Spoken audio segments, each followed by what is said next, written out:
All right, good evening, everyone that is starting to trickle in. It's so great to have you with us this evening for this event in partnership with Amani Institute. Thank you for joining us on Zoom. Thank you for joining us across all the live streaming platforms. Really excited to welcome Milis back from the Amani Institute team. We work very closely with the Amani Institute on their social innovation program. You can find more details on the social innovation program on the Escape the City platform. Their scholarship deadline is fast approaching on the 16th of May. So if you are considering a career change in the social innovation space, then please do check these guys out because they're doing amazing work helping people change their careers. And they have a special guest for us tonight who's going to work through some really interesting exercises in the realm of biomimicry. So without further ado, you won't hear any more from me, but if you have any questions throughout the session, please drop them into the chat box and to the usual places and we will get to them. I'm going to hand over to Milis now and she's going to introduce Amani and our special guest. Milis. Thanks so much, Jake, and good morning, good afternoon, and good evening to everyone who has joined the call. We're spanning all time zones today, I'm sure. Thank you for being here. Thank you to Escape the City for collaborating with us. And most of all, thank you to Denise DeLuca for her time today and sharing more about biomimicry, or what we call at the Bullhorn Institute also Bioempathy. A little bit about Denise before Denise is a trained civil and environmental engineer. She is an adjunct faculty and the former director of the Minneapolis College of Art and Design and the Sustainable Design Program. She was the co-founder of BCI, the Biomimicry Creative for Innovation, a network of creative professional change agents driving ecological thinking for radical transformation. She is the author of the book, Realigning with Nature, Ecological Thinking for Radical Transformation. And now Denise is starting a new venture called Wild Hazel that supports individuals to live into the inspiration, creativity, and wisdom of their own natural paradigm. Wow, so amazing. And one of the points most close to my heart is that Denise is also the recurring faculty for our Amani Institute's flagship program called the Social Innovation Management Program, otherwise known as SIM. Amani Institute is a global nonprofit where our mission is to develop individuals and organizations who lead social impact. Our ultimate goal is to see as many people as possible having fulfilling careers where they are making a positive impact in the world. SIM is a global postgraduate takers from all over the world together. We have run 27 programs already, and 28 hybrid edition will be running online. In this program, you can experience a hands-on experience within communities, learn from global faculty and experts in the field, and also learn about to align this. And that's why today, hands-on, learn as you go, really get into, jump in, ask questions, give answers, all those amazing energy. And I've done this program, and Denise has also taught me, and I'm so excited for you to all see a glimpse of it today. So if you'd like any information, please feel free to head to our website, amaniinstitute.org. And if you'd like to join our community of over 609 change makers from 71 different countries, then please do reach out. And without further ado, without me speaking more, I hand over the mic and my very bad interview to Denise. Thank you so much, Denise, for being here. I hand over to you. Well, thank you so much for this opportunity. I'm going to go ahead and start sharing my screen. I love working with the Amani Institute. It's just a joy whenever I get to do it. And so I'm really happy to share all this with you. So as Milis said, it's kind of the Amani way to dive in, participatory, experiential learning, to be engaged and engaging. So when I ask you for ideas or whatever, jump right in. You're going to throw it in the chat and just type away. Those of you who are streaming, you're also really encouraged to engage, have a sheet of paper, write down your ideas as you go, and you can go through the exercises right along with us. And so there's no right answers. We really want you to enjoy and participate. So today we're talking about being inspired by nature, using nature for social innovation. And first of all, I want to welcome each and every one of you, those on Zoom across the world, those streaming. The fact that you even showed up for this speaks volumes about who you are and the role you want to play in the world. The fact that you've been curious about this, thank you for that. Whether or not you take this any further, I applaud you for having the head, heart, and hands to even participate in this. So one real obvious question that we get when you think about bioempathy or inspired by nature, why would we look to nature for inspiration besides just joy and beauty or art? Why would we look for it for technical or social innovation? Because we're so smart, right? We've invented airplanes and the internet and buildings, and why would we want to look to nature when we've got so many things figured out? Well, let's just take one example, one little teeny tiny piece of nature, and like a single blade of grass. You're like, well, what does a blade of grass do? Like, why should I be inspired by a blade of grass? I mean, it's something I cut, I step on, cows eat it, and it dries up and it comes back. You kind of ignore it, right? But a blade of grass, the one we're looking at, clearly it has beautiful, deep color. It's waterproof. When we make things that are waterproof and have color, we have to use toxic chemicals. We make them in factories that spew chemicals into the water, damage the employees and children who play in the water or do the laundry in the water. It's that, and it generates renewable energy. So it's a solar energy source that can direct water one way or another. It not only generates energy, it generates food. It's self-replicating. So if you try to make a renewable energy source that's non-toxic, self-replicating, is beautiful, waterproof, colorful, you could put it anywhere and it would grow, and you could cut it, freeze it, stomp it, that would be a miracle, right? And that's just one example of the things that nature can do that we can't even begin to do yet. So that's one example of why we might want to be inspired by nature for both our technical and our social innovations. And of course, it's not just a blade of grass. There's something like 30 million different species on Earth today. And over the billions of years of evolution, most things that have ever lived on Earth have gone extinct. And so those that are around us today have incredible quality control standards, incredible diversity, biodiversity of functional strategies that we can learn from. We just learn how to ask nature, how do we solve these pressing technical and social challenges that our smart society has created. And that's called biomimicry. So if you haven't heard of biomimicry, that's basically what it is. So what is it exactly? Well, if you haven't heard of it, I'm sure you've seen examples of it. So Velcro, for example, we're all familiar with that. That is copies the hook and kind of fur structure of burrs. Burrs can get stuck onto the fur of animals. Someone discovered that and said, hey, wait a minute, this is a great dry reusable adhesive. And that's how Velcro was invented. But it's not just modern technologies called biomimetics. Indigenous peoples have always learned from and with nature. More recently, Leonardo da Vinci studied nature and made all kinds of inventions based on that.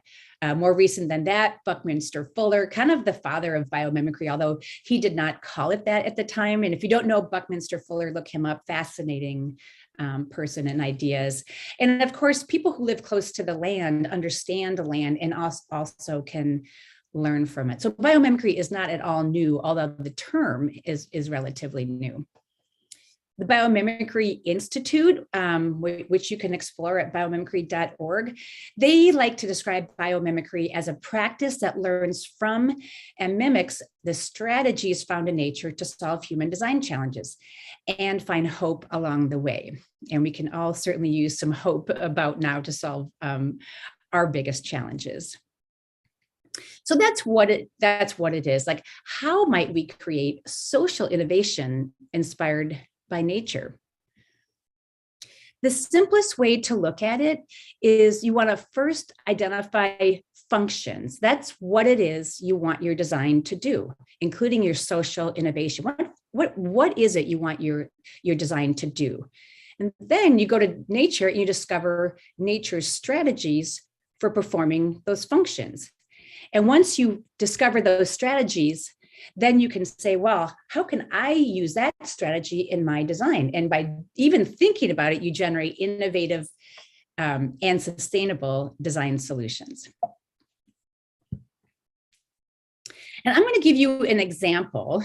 And I want you to pay attention to how the process works, because after I give you the example, I'm going to ask you to come up with designs based on functions and strategies in nature. Okay, so this is a building called the Eastgate Center. It's in Zimbabwe. It's a big kind of low building with all the little cones on top.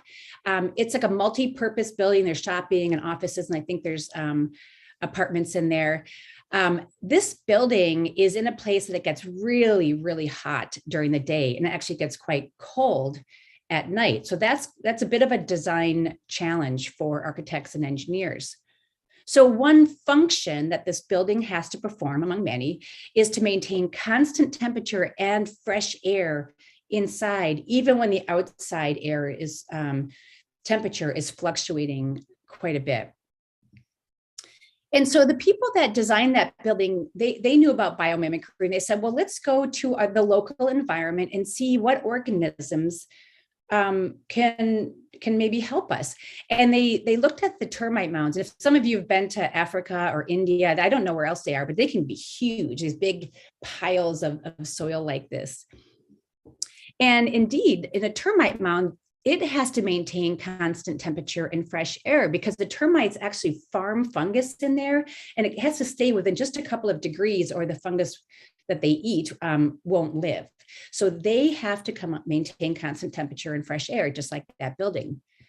The way they do it, so we call it a strategy. How does a termite mound maintain constant temperature and fresh air? It has two basic strategies, and often in nature, there's multiple strategies for performing the same thing to build in resilience. One is it uses soil-based material. So it collects up all the soil from around and builds this mound. So it's a really good insulating material, also using something locally available and abundant. And then it builds in these tunnels throughout it in this special structure and little openings that they can open and close. It allows natural convection to drive air exchange. So it uses convective flow to keep the temperature constant and bring in fresh air. And so that's exactly what the Eastgate Center did. It uses insulating material, not soil, but a masonry material. It's based on a soil-like material, and using solar energy plus internal structures of like tunnels and openings that will allow natural convective air airflow to drive the gas exchange. And in doing so, it uses 90% less energy than the other buildings in this area, trying to maintain constant temperature and gases. So there's a function, and you say, how does nature perform that function? What strategies does nature use? And then you emulate those strategies in your design. And so we've got like these 30 million species out there. So the functions are what they do. They do every single organism does all kinds of functions, including your own body. And the strategies is how they do it. So those two things I want you to keep in mind, functions and strategies. Okay, so if you're ready, we're going to start our design challenge. So what I want you to do is, whether you're on Zoom or streaming, grab a piece of paper, and then I want you to be really actively engaged, right? So when I ask you, I want you to start typing away in the chat, okay? And then while you're seeing stuff come up in the chat, jot down some of the ideas on your paper, and then we'll use those in the next thing we do. Okay, so our design challenge is to design a support system for Ukrainian refugees. And I'm using Ukrainian refugees because, of course, that's a current crisis and emergency that's going on. But I know many of you are doing with social innovation around the world. There's refugees all over the world, whether it's from political crisis, conflict, or climate change refugees. So we're going to design a support system for Ukrainian refugees. Okay, so that's our design challenge. So the first thing I have you do, and again, I want you to start jumping into chat, is what might a support system need to do? What functions might we need to perform with a support system for these refugees? So I want to start seeing you guys populate the chat, and if you're not there, awesome. Thermal insulation, we know it's cold. Share information, provide fresh air and water. Awesome, you guys are on it. And again, jot these down on your notes too.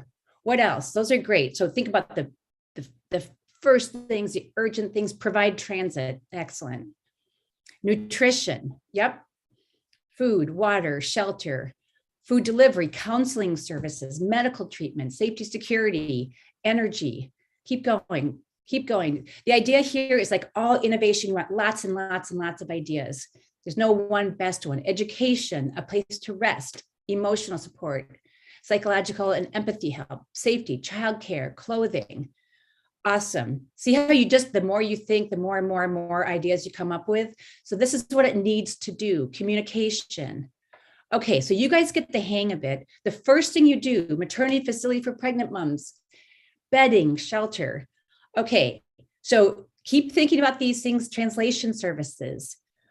So this is what it needs to do, proper place to stay.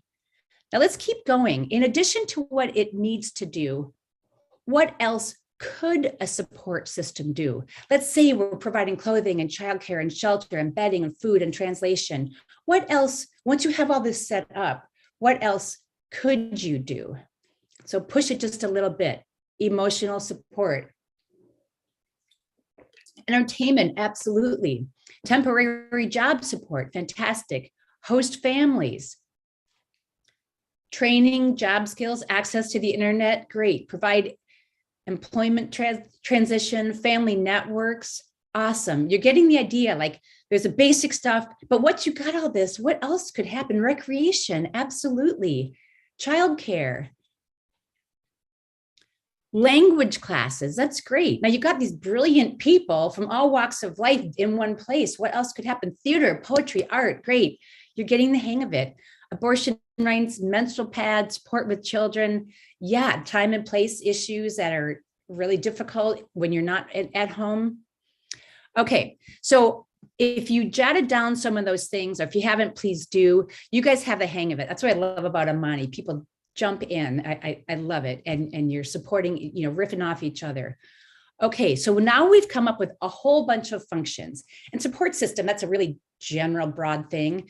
So we didn't say what kind of support system. So that it doesn't matter, because the innovation is you have this broad thing, lots of ideas. We can always do convergent thinking, but the divergent thinking is a tougher part. And Amani fellows are so good at that. So thank you guys for participating. Okay, so now we have a bunch of functions to play with. Now we're gonna go to nature, okay? And I am not choosing a part of nature because I know it performs these functions. You can choose any part of nature. I often do entire workshops based solely on a pine cone, because every single bit of nature is interconnected, interdependent with every other part of nature. So even a pine cone is a portal to the rest of nature. So start anywhere, and I'm giving you one to start with, and we're going to use African elephants, which I've never seen in Africa actually, except in the refuge. So one function that these elephants have to perform is they have to communicate over very long distances. So they have to communicate with elephants that are like on the other side of these trees and shrubs, elephants they can't see that are very far away. So that's important for their their life and the way they organize themselves, that communicate over very long distances. One strategy that they use, and I think that people from Amani know there are other strategies, yeah, thanks, Sunetra, is that to send and detect sounds at very low frequencies in what's called the infrasonic range. So they do this, with their head somehow. And they have other techniques too, which I think some of you are aware of. But we're just going to take this one function, communicate over very long distances, and their strategy is to send and be able to detect sounds at very low frequencies. So how might we emulate this strategy for our design challenge, the support system for Ukrainian refugees, given some of the functions that you guys came up with? So this is communicating over very long distances is tied to some of your functions, and it might spark thinking to tap into others. So again, go ahead and type in the chat, or if you're streaming, jot down ideas. How might we use the strategy? This is a little harder, but go ahead. I see some of you guys have been typing away. So I'm going to call on you, Sinetra, Deborah, who else? Anne, Maria, Kevin, Michelle.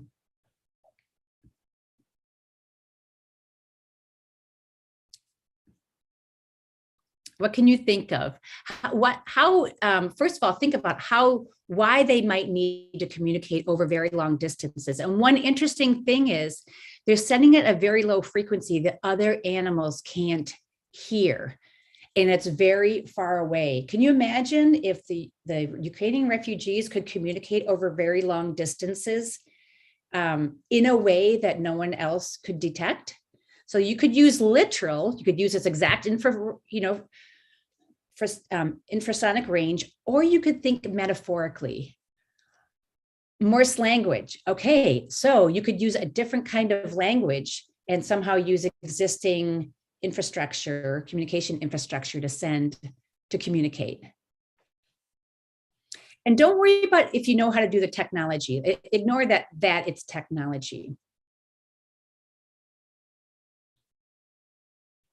Can you imagine that it's important to communicate over very long distances? Blockchain for communication, great. So you've already jumped to like designing it out. That's awesome. That's brilliant. So what else? Send and detect sounds or other, information at very low frequencies. Free mobile network, mobile phones, and secure network. Awesome. There you go, Kevin. So you jump to what else? Can use when there's no network. Awesome. So if there is no network, come up with some way to communicate over a very long distance that doesn't require a network. In this case, they use the infrasonic range, so a range that no one else is using. Can we come up with one or two more? Drone delivery systems. Awesome, Michelle. So you're taking it metaphorically. Okay, so maybe it's not low frequency, infrasonic range, but it's some way to communicate over very long distances when you can't otherwise use your normal communication methods. Awesome. Okay, so you're getting the idea. This is a little tough, but what's brilliant about this is the fact that for a minute you go, I have no idea. If you're like, I have no idea, that is an excellent starting point for innovation. If you could quickly come up with a bunch of ideas, those things probably already exist. But if you don't know and you're stumped for a little bit, and then you start to push yourself, what else? Think metaphorically, what is like that? Not exactly a mimic. We could mimic it. Maybe we could send very low frequencies and have devices that could pick up different frequencies. Or you could use something else physical or something else metaphorical. Can connect shelters together and maybe through any sound or vibration alarm people. Great. So you like this over long distances. Excellent. So it gets you to think very differently to solve a very real problem. Okay, so great. So that's an African elephant. Another thing that we see when we go to Kenya for the bioempathy class is this acacia. And it has this symbiotic relationship with these ants. So I think it's called as someone said, connecting people with each other, find missing people. Excellent. Okay. So the idea is that the ants in this acacia have this relationship that the acacia provides shelter and food for the ants. And when something goes to bite and eat the acacia tree, the ants come out and sting whoever's eating. So they have this really, really wonderful relationship. Okay, so let's see if I got that down here. Yeah, it is called the Bullhorn Acacia because of those big, you can see those like spiky things that come out. And again, you don't have to be a biologist. There's like, I've gotten this information from asknature.org, stuff that you just know, you can ask people. So one function that this acacia tree has to perform is to protect from herbivores, from things that eat plants. It can be eaten a little bit, but it doesn't want to be eaten to the ground. So its strategy is to provide nutrients, housing, and protection for the ants. In exchange for protection, the ants provide protection from the herbivore. So if something eats it, the ants go after that thing. Okay, so it's got this nice symbiotic relationship. Okay, so you've got the protection, housing, shelter, nutrients, and then protection. And again, it can be metaphorical. It might be protection or some other really important service. So I think maybe we won't go into breakout rooms because we don't have, because of our streaming friends can't join breakout rooms. So we're just going to do the same process again, okay? And this time I want everyone I'm going to give you a couple minutes to think of ideas for yourself. And then I want you to share them with the group. Okay, so how might we emulate this strategy of the Bullhorn Acacia, that the Bullhorn Acacia provides nutrients, housing, and protection for the ants, and in exchange, the ants provide protection from herbivores. So it can be literal, protection, for housing, nutrients, and protection. Nutrients, housing, or it could be something more metaphorical. So protecting from herbivores is a really key service that the acacia needs. So a key service that one thing needs because it's providing services for something else. This one is a little bit more directly related to our challenge. So I want you guys to take just a couple of minutes. And if you're on Zoom, please start to just type into the chat as things come up. And again, ideas. There's no right answer. One idea triggers another.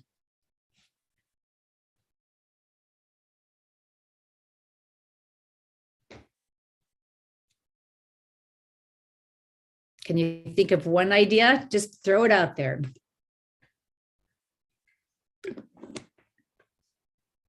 And maybe you can be thinking about the shelter, the support system that you're already envisioning. Electric wires, great. And question mark, that's awesome, because you throw it out there and someone goes, oh, electric wires, well, that gives me an idea. Refugees providing engineering services, skills, and labor to Poland. Great. Exactly. Refugees exchange knowledge, skills, time for the protection of basic needs. Great, Michelle. Getting shelter from aid, and then families help others set up their shelters. Great, Kevin. So the thing that we're thinking about is like, in a social innovation, we're trying to help someone else, but the people we're trying to help have amazing, knowledge, skills, understanding, culture, experiences that they can share back, and maybe things that you don't have and that you really need. Homeless shelter neighborhoods where there's the ability to live outside, but in exchange, there are internal neighborhood watches. Wonderful, Heather.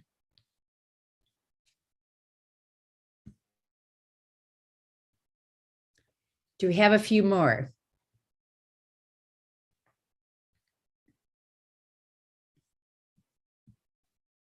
So one thing you can think about, one of the innovation techniques you can use is to flip it around. And I kind of alluded to that already, that we tend to want to think, oh my gosh, these people need help. And obviously they need help, but they are also bringing this bounty of humanness, human capital, skills, talents, that to a place that maybe is itself struggling in a different way. Okay, so we have a few more coming in. Support group in terms of self-care awareness. Yes, that's beautiful. Using soil, which excavated while building foundation for creating bricks. Great, so you're thinking emotional and you're thinking physical, this whole range of things that need to happen. Access to computers and network from aid, and then programmers to make apps to connect, help connect folks. Excellent. So you're thinking, first we need this, but like once you have that in place, well, that can be used for something else. And then this exchange. More ideas. I wish we could have the streaming people hop in. If there's some way to get that, to put that in the chat. I don't know if Jake, you can do that. More ideas. Okay, parents teaching in the schools when displaced. Excellent. So what a cool thing about that, Charlene, is that, I don't know about you, but what that makes me think is actually, we were mentioning like maybe they're in Poland, and maybe Poland's education system needs a revamp. And what if this is a great opportunity to rethink education? Schools often being a center for a community where parents come and drop off the kids. But what if parents stay and share and learn and rethink, education and its role in the community? Barter system in terms of food, like vegetables and fruits. Excellent. And of course, people are smart. They're resourceful, they're creative, especially when you're taken out of your environment and thrown in a really difficult situation. People get extremely resourceful. Share the skills that displaced have, chefs and programmers and teachers, to other cities and countries with those immediate needs. Okay, so now you're thinking broader, Kevin, that's excellent. We were thinking like refugees, it's at this place. Now you're thinking, well, they don't have to stay there. What if you say, let's look at the resources we have in these refugees? And it's like, well, we have this pool of people with this, they're professionals, they're experienced. What if they can go to some other country that can give them nutrients and housing, and in exchange, all the skills, and you mentioned chefs and programmers and teachers to other countries. Excellent. I love where you guys are going with this. It's true synergy, right? It's not just one helping the other. Like social innovation can't be just about, that's a kind of colonialist view. It's like, oh, we will help you because we know more than you. It's like, what about the other way around? Like, thank you for sharing with us. We're going to provide you this immediate need you have, but please, share back. Cultural days to learn across each other. That way, protecting both cultures and giving opportunity for fun. I love that because in a refugee situation, of course, we need to deal with, food, water, shelter, and all of that. But what people have found is that what's really needed is humanity, counselors for your boyfriend issues. We need to have fun. We need to play. We need to retain and maybe actually enrich, reflect and reinforce our culture. I love this cultural exchange that you're thinking about in these times of crisis. Building designs, ideas, apps that help during an emergency based on their experience of an emergency. Excellent. So you're saying what is happening right now that is actually such a unique thing that we should leverage. We don't want to put people on emergency, but man, do you get creative when you're in those emergencies? And you can imagine both the refugees and the people that they're with will learn so much from that experience if you think about it in that way. And this is, again, Amani is thinking about, if you're going to do a social innovation, you don't want to use old school, what you might learn in a business school and apply that to this beautiful social innovation, because those are the very structures that created these social problems. So we look from nature. So how does that do it? It opens up an entirely different way of thinking about it in different kinds of relationships. Okay, how about using these same skill folks to start working on how to rebuild their cities and towns as more sustainable way, start planning from the future? Excellent, Kevin. That is excellent. So embedded in that is another important need for people in a refugee situation, is that sense of hope. a sense of agency, and getting to work now for the future and saying, you know what, we hate that our places have been destroyed and disrupted, and yet in nature, disruption is an amazing way to do something else, to regrow. Like if you have a devastating wildfire, it may seem devastating to the existing forest. However, it releases these nutrients that have been locked in the trees for so long. It also can stop disease cycles, and all that's now available, and all the sunshine is available, all the water's available for this next thing. And then the idea of building back better. Okay, do we have any more ideas? You guys are really pushing yourselves, and I love this. This is what we do at Amani. We make people go, and you get a headache, and you keep going, but then you keep looking.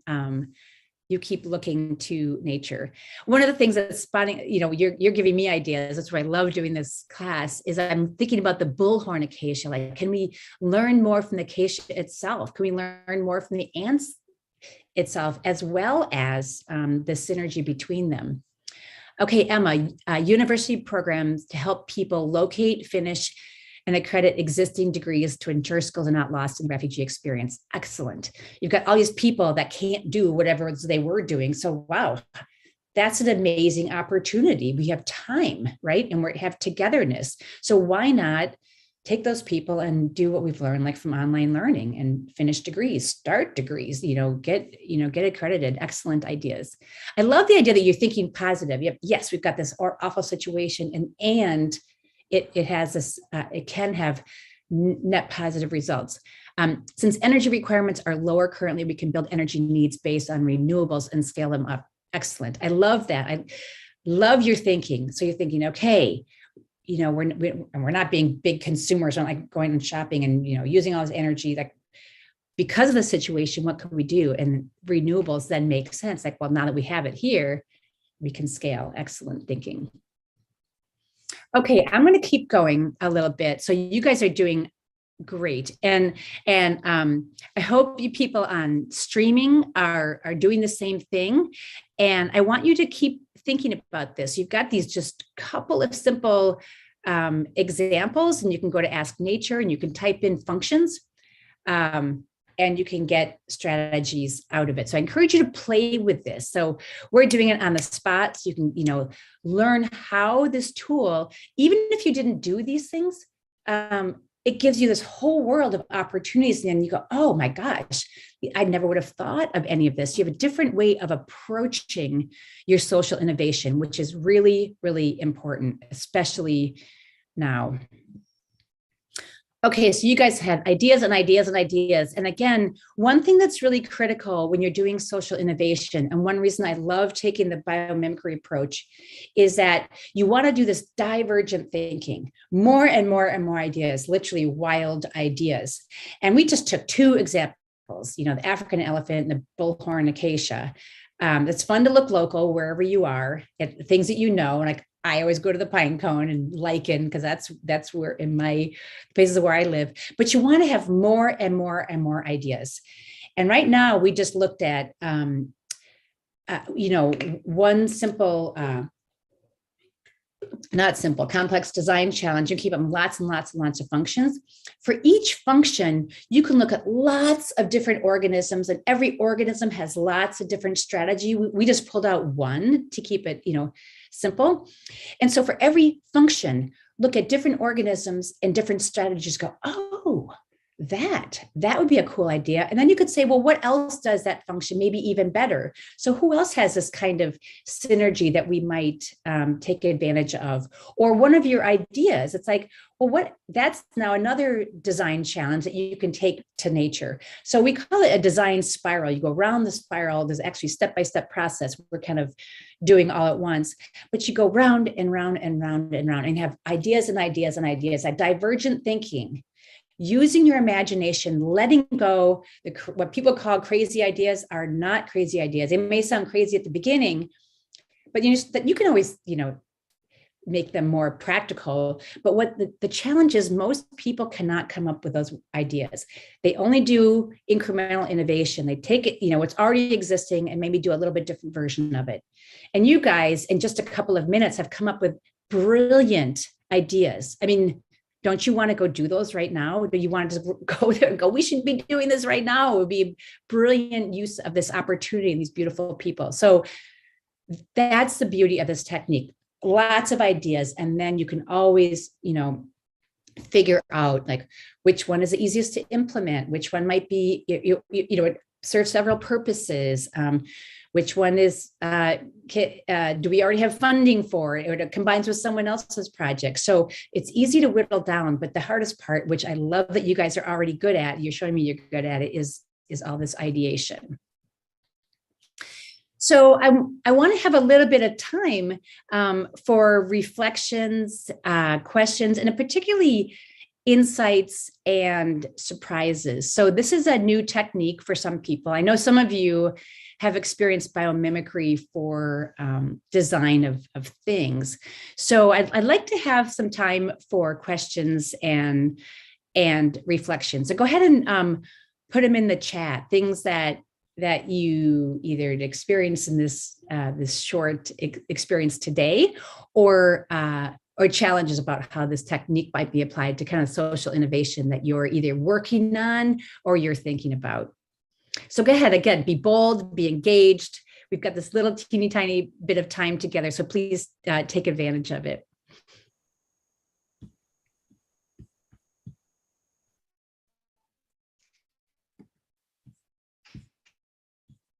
Oh, I'm sorry. I see there's one in Q&A. I wasn't looking at that. Q&A if you'd like. Yeah, okay, wonderful. Yeah, okay, so the Q&A, when faced with a design problem, how do you know where to start looking in nature to find these ideas, functions, strategies that can apply to the problem? That's a great question. And in fact, a lot of people get, there's two things that people do that can be problematic. One, they go, I don't know where to start. They look for the right way to start and they get stuck right there. And the other is we have people actually skip part of the design spiral. They don't even really think about function. They go right to a solution using some strategy from nature, but they didn't think about the function. So I've seen a lot of people go, oh, we should use hexagons because there are hexagons in nature. But they don't know why they're using a hexagon, so it's not actually appropriate, for this challenge.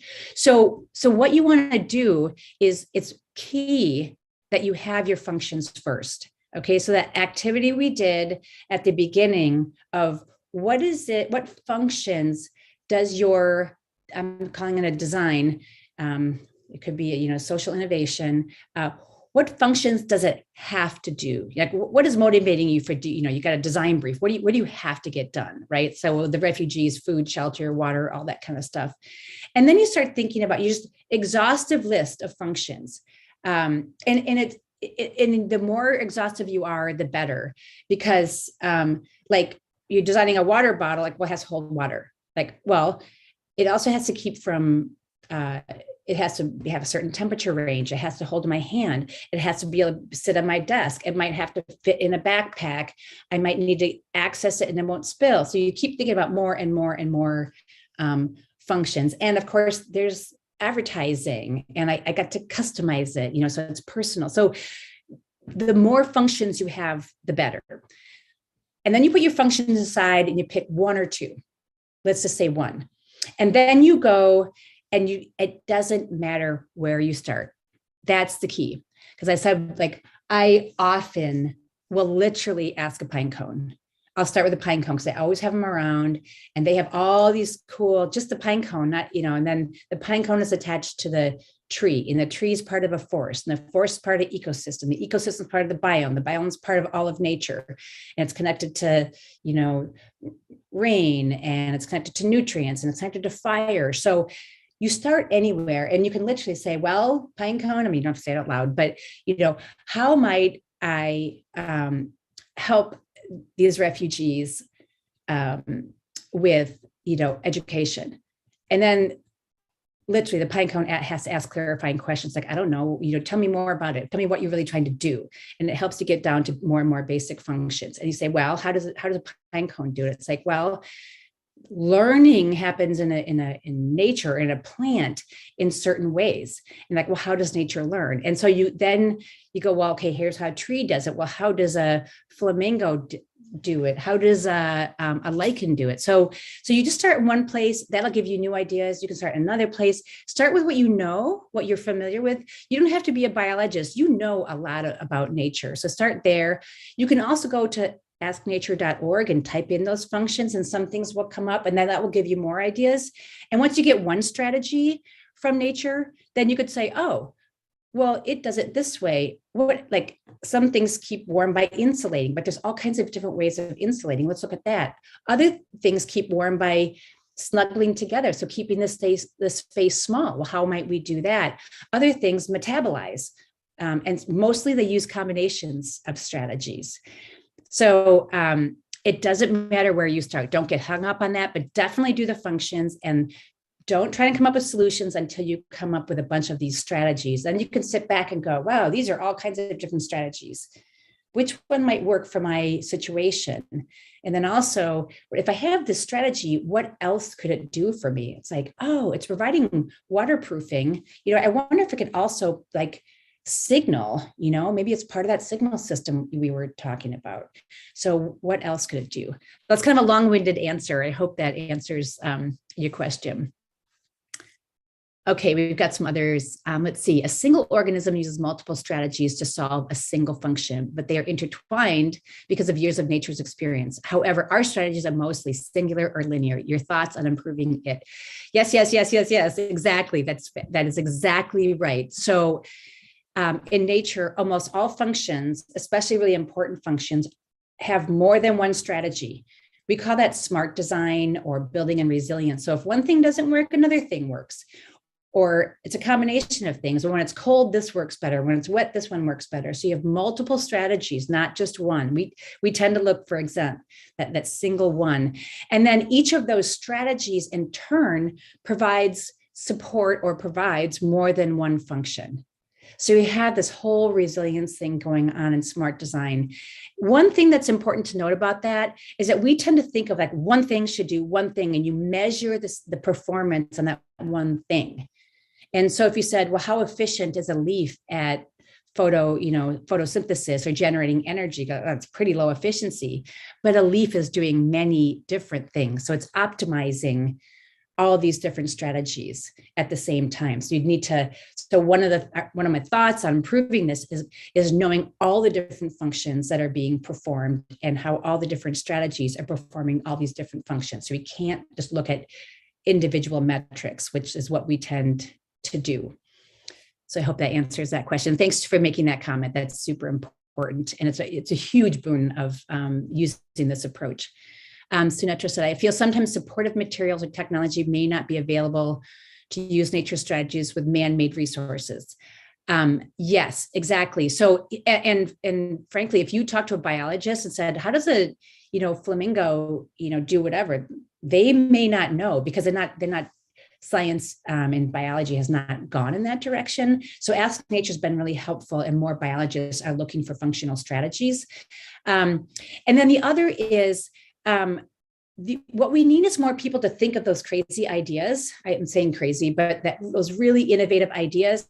And that's where technology can get up to. In the meantime, you can find something else similar that's not exactly what you're imagining, but you got the idea of taking a different approach to something. For example, like this flamingo is incredibly colorful. It does not use toxic chemicals. It doesn't chip, it doesn't fade, right? It creates color in a different way.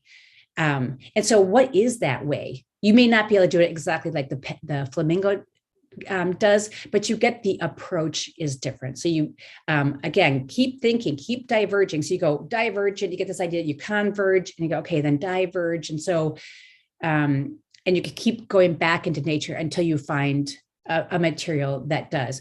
Or you might need to use a man-made material that's not as sustainable yet, but to get you to that point where that material exists. Kevin, love the feeding off each other's ideas to create more ideas. It's that next step where I see myself and others get stuck as well. What are your insights on getting to the prototype and making phases while connecting partners to help make real? Well, I think, Kevin, you kind of answered your question.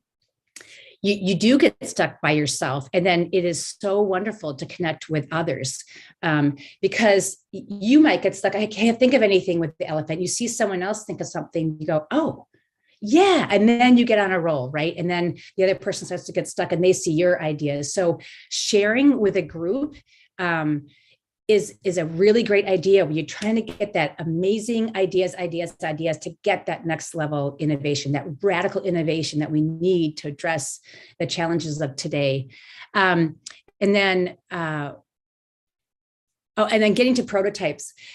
Prototypes are fantastic. Even if your prototype is, like, I think some of you have seen the prototype for the first cell phone was like a block of wood with some things drawn on it with Sharpie. It's completely non-functional, but once you put it in your hand, you're tapping into a different part of your brain. You get the tactility, you see it, and you go, oh, now I see a bunch of other ideas come to you. It also is a great way to share. Instead of trying to share your idea, you have a thing to talk about. A lot of times people like to get offense, defense, which kills creativity. You put an idea out there, say, well, that'll never work. But you have a story to tell, a thing to show.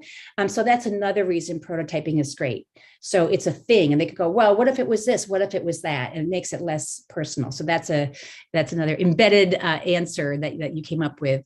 And then, connecting with partners to make it real. And as always, using empathy and understanding what other people's needs are, what they're thinking, what their dreams are, and tapping in at that point. So whether you're solving a problem together, hitting each other's pain points or making the other person's job easier. That's how synergies work in nature. It's like, well, I'll do this for, that's easy for me just to be here. And Aunt, you can come in here. Oh man, you can do that for me. That's awesome.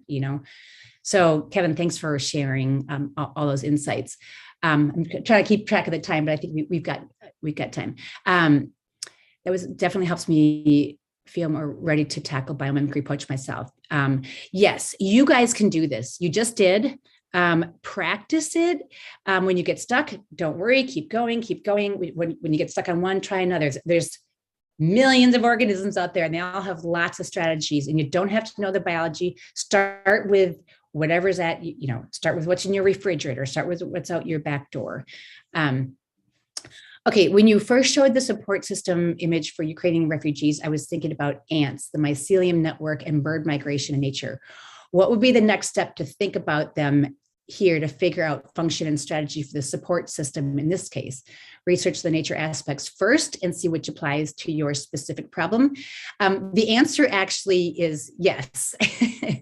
I didn't show it today, but we've got something called the design spiral. So the process we went through, you identify functions, you discover strategies in nature, you apply it to you try and test out, how might I use that in my in my design, you evaluate it, and then you go around again, and you go around again and again. And the cool thing about it is you can start with nature. Like here is a flamingo. What does a flamingo do? Like, well, what functions does it have to, and then how does it do those functions? And so you can start with nature and just to generate ideas, and then you could kind of have your design in the back of your mind. And the other is you could do exactly what we did. And you can go with one function, you can go to one organism and their strategies, come up with ideas, go to another organism, maybe really different kinds of organisms, like a bird and a fungus and a soil microbe, and so really different things. And you collect up all these strategies. You kind of look, wow, this is a whole bunch of cool ideas. And all of them work for the context that they're in. They may not work for your context, or you can modify them or use them metaphorically to get you new ideas. So keep going round and round. That's why the answer is yes. And like you said, if you have nature in mind and you have design challenge, your brain just starts to go in that direction, which obviously it's doing for you, which is fantastic. So you can go either way. You can research the nature and drive around that way, or you can start with the functions, and it'll start to go naturally. The thing you don't want to do is skip the function part. And again, like I said, I've seen a lot of people get so excited about biomimicry. They go, I want to make it like a leaf, but there's no functional reason for it. So it may not actually, it's just shoving, nature into like, the round peg in the square hole. So really make sure you have that function. Michelle asks, how can individual person help to encourage societal shifts towards using a paradigm more in line with nature-based solutions?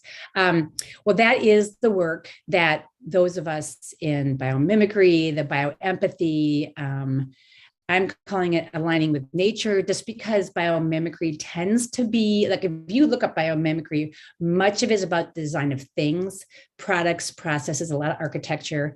Unfortunately, the Defense Department in the United States is a huge user of biomimicry because it's brilliant solutions, right?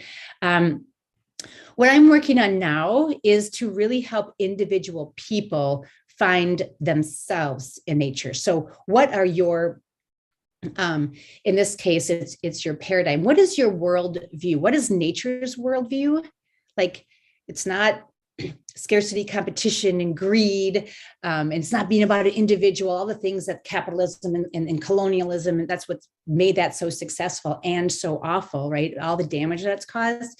In nature, it's all about abundance and synergies, as we saw in systems and trust and curiosity and resilience. So if you can find those elements in yourself as a human being, you're a biological being, and you can see them in nature, then you go, oh, there's a whole other way of being in the world as an individual, as a community, as social systems, as, the whole economic system, governance. And so when you start to see the possibilities and feel it till you intuit it, then you can share it out. So I think, in the Amani Institute, they do work on yourself. That's really important as you're looking out to apply this externally. And it's a beautiful thing to do. Thanks for that question. So we've got one more question. Reflection. This webinar is a reminder to always lead with function over form all the time, in as simple things as what energizer activity to use with my participants to complex decisions that affect our programs. This mindset has been helpful when I facilitate and execute programs here at Amani. Kenya, P.S. we miss you. Denise, I miss you guys too. Maybe we'll see you this fall. Yes, thank you. Thank you for that. It is funny. A lot of people talk about, they say fit form to function, but they go right to form, right? They go right to the spiral, they go right to the hexagon. Or if someone says, design a chair, they already know what a chair is. And so that totally limits your thinking. But you go, well, forget what a chair is. What do we want a chair to do? And then you function. What else could it do? What else might it do? And then you can really have innovative thinking. And it's another step to put it into. It's easier to do with physical things. You can do social innovation, which you guys are obviously brilliant at already. And this is a new tool for you to, and again, thank you for sharing that. Start with the function. And if all you do is challenge yourself to come up with more functions, you will have a better design, even if you don't go to nature. But of course, nature then explodes it for you. Oh my God, there's more functions we could do. There's more strategies, and it goes round and round. One question in the QA, okay, from Deborah. This has been brilliant. Thank you. Can you share more about bioempathy? Are there elements of bioempathy that are different from biomimicry, or are they the same? That's a great question. When Amani asked me to develop this course, I've taught a lot of biomimicry, mostly for things. And it was a challenge to bring it to social innovation. And then it just opened up this whole other world for me. And they call it bioempathy because empathy is, understanding other people. You can also use empathy to understand nature. So bioempathy is a simple version to say it's biomimicry applied to social innovation. But the more you get into it, and we're already talking about it, it's so much more than that. It's really building that capacity for empathy for others, empathy for yourself, and empathy when you're looking at nature, really having empathy for and with, for example, this flamingo. You'll look at nature in an entirely different way when you look at it as equal. We're all nature. We all play these different roles. And so coming from and with and as nature when you're coming up with these social innovations is a really different approach than just saying, oh, I can come up with clever ideas using biomimicry, although biomimicry is really important for sustainable design of things also. So I hope that helps. And it looks like we're at time. Maylis, do you want to jump in and close us out? Thank you so much, Denise. My internet is also again unstable, but this was phenomenal. The chats you could see was on fire, and yes, thank you guys. Yeah, so thank you for everyone for participating, and thank you, Denise, for your time, and thank you for Escape the City. It really was an eye-opening, and when I go outside today and I'm going to look at the trees, I'm just going to think of all these things. I'm going to open my fridge and think of all these things. So thank you so much, Denise. I really appreciate it. Amani, I'm sure everyone else appreciates it. So yeah, and thank you, Amani. And thank you, all of you, for participating. And I hope those of you who are streaming were able to do this on your own and hopefully share it with others. Thank you so much. Thank you, everyone. Have a great evening or day and everything. Okay, bye, everybody.